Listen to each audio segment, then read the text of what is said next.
আপনাদের জন্য নিয়ে এসেছি ঢ্যাঁড়সের এক ইউনিক রেসিপি। শুধুমাত্র 2 চামচ বেসন দিয়ে এই ঢ্যাঁড়সের এক অনন্য সাধারণ রেসিপি। বেসন নিয়েছি, সাদা তিল আর 1 চামচ সাদা সর্ষে, এই দিয়ে এই ঢ্যাঁড়স রান্না হবে। কাঁচা লঙ্কা রয়েছে স্বাদ মতো, নুন, হলুদ আর একটুখানি চিনি স্বাদ মতো। এই হলো মশলা, আর আছে তেল। ঢ্যাঁড়স আমি এরকম 2 টুকরো করে কেটে নিচ্ছি। দেখুন, ভীষণ সুস্বাদু হয়। এইভাবে একবার ঢ্যাঁড়স আপনারা বানিয়ে দেখবেন, অসম্ভব খেতে ভালো লাগে। মানে শুধুমাত্র বেসন দিয়ে যে ঢ্যাঁড়সের এমন সুন্দর রেসিপি হয়, সত্যি আমি আগেও জানতাম না। আমি ঢ্যাঁড়সগুলো সুন্দর করে কেটে নিচ্ছি 2 টুকরো করে। প্রত্যেকটা ঢ্যাঁড়সই আমি 2 টুকরো করে এরকম বড় বড় করে কেটে নিচ্ছি। দেখতে থাকুন কিভাবে আমরা এই ঢ্যাঁড়স রান্না করব। ঢ্যাঁড়সগুলো সব কাটা হয়ে গেছে। দেখুন, ঢ্যাঁড়স আমরা অনেক রকম করেই রান্না করি। ঢ্যাঁড়স পোস্ত, ঢ্যাঁড়স ঝাল, ঢ্যাঁড়স ভাজা। আলু কেটে নিয়েছি এরকম পাতলা পাতলা করে, লম্বা লম্বা করে। ঢ্যাঁড়সের সঙ্গে দেব পেঁয়াজ কুচিয়ে নিয়েছি, আর আছে স্বাদ মতো কাঁচা লঙ্কা, নুন, চিনি, হলুদ গুঁড়ো। আমি সর্ষে আর সাদা তিল ধুয়ে নিচ্ছি।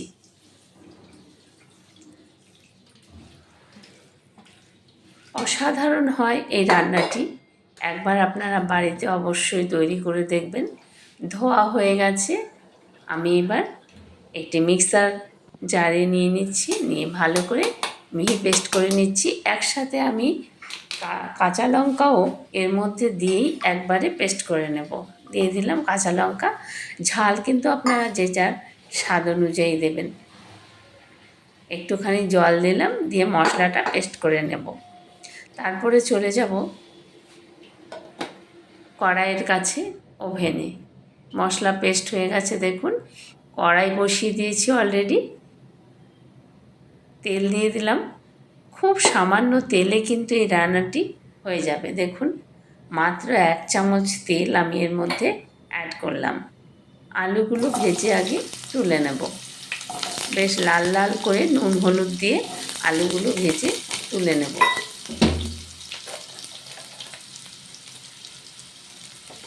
নাড়াচাড়া করে নিচ্ছি।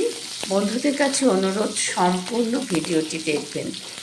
যারা এখনও আমার চ্যানেলটিকে সাবস্ক্রাইব করেননি, প্লিজ তাদের কাছে অনুরোধ, আমার চ্যানেলটিকে সাবস্ক্রাইব করবেন। বেল আইকনটি অন করে দেবেন, যাতে সবার আগে নোটিফিকেশান আপনার কাছে পৌঁছে যায়। নুন দিয়ে দিলাম, সামান্য একটু হলুদ দিয়ে দেব, যাতে বেশ কালারফুল হয় রান্নাটা। নুন হলুদ দিয়ে বেশ লাল লাল করে আলুগুলোকে আমি ভেজে নেব। এইভাবে ঢ্যাঁড়স রান্না করে দেখবেন, অপূর্ব হয় খেতে। ঢ্যাঁড়স পোস্ত, ঢ্যাঁড়স ঢ্যাঁড়স ভাজা। আমরা ঢ্যাঁড়সের অনেক রকমের রেসিপি খাই, কিন্তু বেসন দিয়ে এরকম রেসিপি সত্যি অনবদ্য হয়। আলু ভাজা কিন্তু হয়ে গেছে, সেদ্ধও হয়ে গেছে।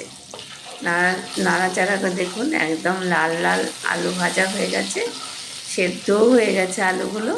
আমি এবার নাড়াচাড়া করে আর একটু ভেজে নামিয়ে নিচ্ছি।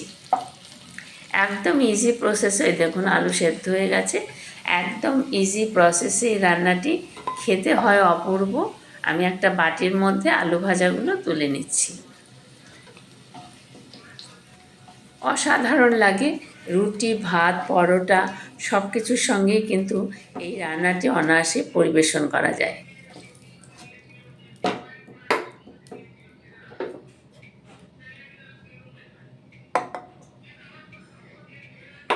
এবারে আর 1 চামচ তেল দিয়ে দিলাম। 1 চামচ বলতে আর 1 চামচই দিয়ে দিলাম কালো জিরে ফোড়ন।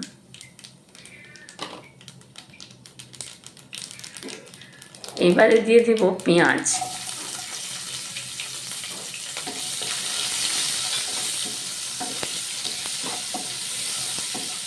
পেঁয়াজটা হালকা লাল লাল হয়ে আসলে তখন আমি দিয়ে দেব ঢ্যাঁড়সগুলো।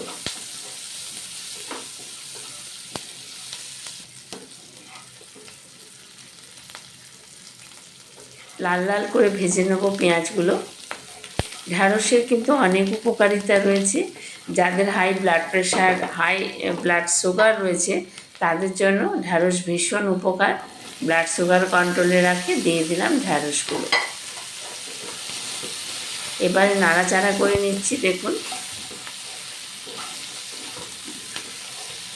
সবজির কালার ঠিক রেখে সবজি রান্না করাটাই হলো সবচেয়ে বড় গুণ। আমি কিন্তু ঢ্যাঁড়সের কালার ঠিক রেখেই ঢ্যাঁড়সের ঝাল রান্না করব।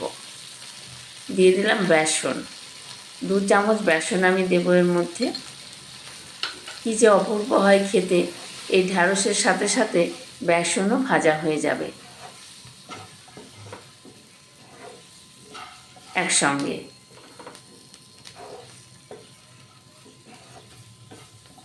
কালার নষ্ট হয়ে গেলে সবজি দেখতেও ভালো লাগে না, খেতেও কিন্তু ভালো লাগে না। এমনিতে ঢ্যাঁড়স ভীষণ নরম সবজি, এই কারণে অতিরিক্ত সেদ্ধ করলে ঢ্যাঁড়সের গুণাগুণ কিন্তু নষ্ট হয়ে যায়। অতিরিক্ত সেদ্ধ করলে যে কোনো শাকসবজিরই গুণাগুণ নষ্ট হয়ে যায়। হয়ে গেল। এবার দিয়ে দিলাম আলুগুলো। আলুগুলো মিশিয়ে নিচ্ছি।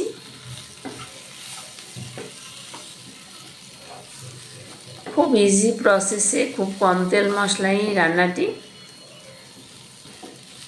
বেসনও ভাজা হয়ে গেল, ঢ্যাঁড়স ভাজা হয়ে গেল। এইবারে আমি এর মধ্যে দেব হলুদ গুঁড়ো, স্বাদ মতো নুন দিয়ে দেব, আর দেব যে তিল আর সর্ষে কাঁচা লঙ্কার পেস্ট করেছি তার থেকে 2 চামচ পেস্ট আমি এর মধ্যে দেব। ছোট চামচ দিয়ে আমি 3 চামচ দিলাম, একেবারে ছোট চামচ। খুব বেশি মশলা দেওয়ার প্রয়োজন নেই।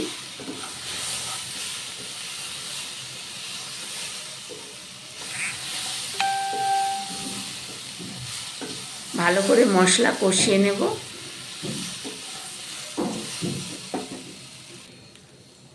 এবার দিয়ে দিলাম স্বাদ মতো লবণ। একটুখানি চিনিও আমি এর মধ্যে দেব স্বাদের ব্যালেন্সের জন্য।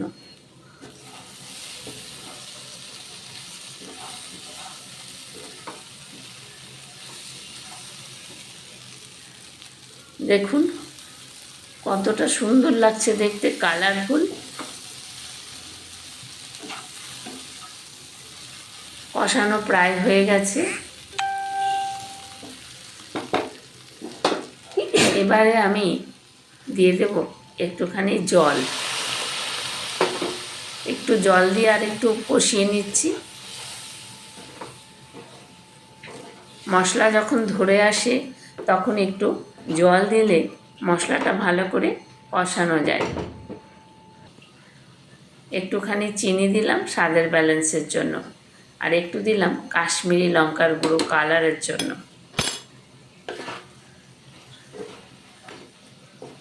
অসাধারণ লাগবে খেতে, যেমন দেখতে সুন্দর হবে খেতেও কিন্তু চমৎকার। যারা ব্লাড সুগারে ভোগেন তারা প্রত্যেক দিন কিন্তু ঢ্যাঁড়স খেতে পারেন। ঢ্যাঁড়স খেলে কোষ্ঠকাঠিন্য দূর হয়, প্রচুর পরিমাণে ফাইবার থাকে এর মধ্যে। একটু জল দিয়ে দিলাম আমি। জল দিয়ে একটা ঢাকনা দিয়ে ঢেকে দেব। খুব অতিরিক্ত জল দেওয়ার দরকার নেই, যেহেতু আমি বেসন দিয়েছি। এমনিতেই গ্রেভি ঘন হয়ে যাবে খুব তাড়াতাড়ি। এবার একটু ঢাকনা দিয়ে ঢেকে দিলাম, ঢেকে দেব। 5 মিনিটের মতন রান্না করব, একদম ঘড়ি ধরে 5 মিনিট। দেখুন ঢ্যাঁড়স কিন্তু রেডি হয়ে গেছে। ঢ্যাঁড়সের কালার কিন্তু এখনও একেবারে সবুজ, সেদ্ধ হয়ে গেছে পারফেক্টভাবে। এবার আমি নামিয়ে নেব। দেখুন আলু সেদ্ধ হয়ে গেছে, ঢ্যাঁড়স তো সেদ্ধ হবেই কারণ ঢ্যাঁড়স ভীষণ নরম। নামিয়ে নিচ্ছি এবারে। ঢ্যাঁড়স রেডি। একটি সার্ভিং প্লেটে আপনাদের সার্ভ করে দেখাচ্ছি। আমি একবারেই ঢেলে দিচ্ছি, দেখুন কত সুন্দর লাগছে ঢাললে পরে। একদম দারুণ সুন্দর একটি ঢ্যাঁড়সের রেসিপি। বন্ধুদের কাছে অনুরোধ, সম্পূর্ণ ভিডিওটি দেখবেন। রুটি, ভাত, পরোটা সব কিছুর সাথে কিন্তু এই রেসিপিটি আপনারা পরিবেশন করতে পারবেন। দেখুন কত সুন্দর দেখতে হয়েছে। বেসন দিয়ে ঢ্যাঁড়স রান্না অপূর্ব, যেমন দেখতে তেমন কিন্তু এর টেস্টও অসাধারণ। রেসিপিটি যদি ভালো লাগে তাহলে অবশ্যই একটি লাইক করবেন, আর চ্যানেলটিকে সাবস্ক্রাইব করে বেল আইকনটি প্রেস করে চ্যানেলটির পাশে থাকবেন। দেখুন কত সুন্দর ঢ্যাঁড়সের তরকারি হয়েছে। আপনারা সকলে ভালো থাকবেন। নমস্কার। আপনারা এতক্ষণ দেখছিলেন শম্পার রান্নাঘর। ধন্যবাদ সবাই।